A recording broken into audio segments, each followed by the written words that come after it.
Hi there, I'm Jules from thestonesoup.com and today I've got another fresh 6-ingredient dinner recipe for you.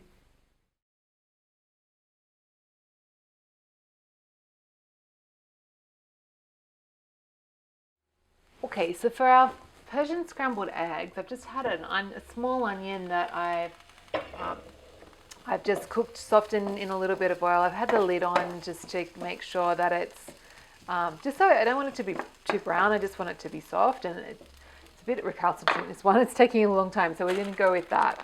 So it's going to have a little bit of bite to it. That's fine. Then I've got a bag of baby spinach here, so I'm going to put about, I don't know, a third onto my plate, and then the rest I'm going to get in the pan.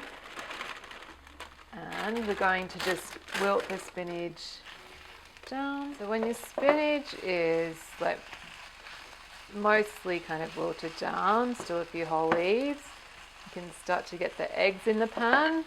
So I'm just going to crack them straight in. These are pretty small eggs, so I'm going to go with 4, and I'm pretty hungry. It's up to you.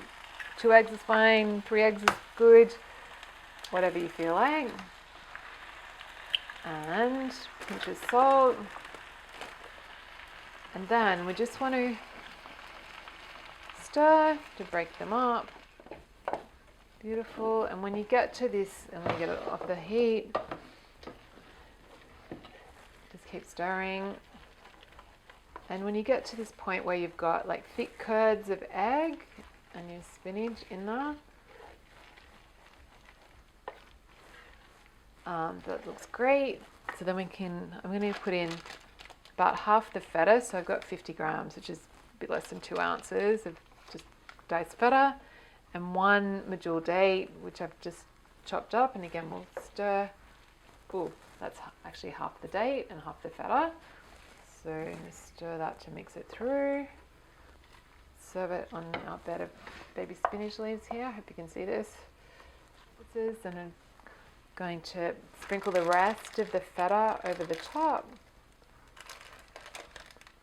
and finish with the rest of our date. And then we have this beautiful, like, oh, you know what? I forgot the coriander. Oh well, it's okay. So normally when I'm making this, I put in half a teaspoon of coriander seeds after the onions are cooked. So yes, or cumin seeds are good too. Like, the spice is really nice. So what I might do now is just sprinkle that over to serve.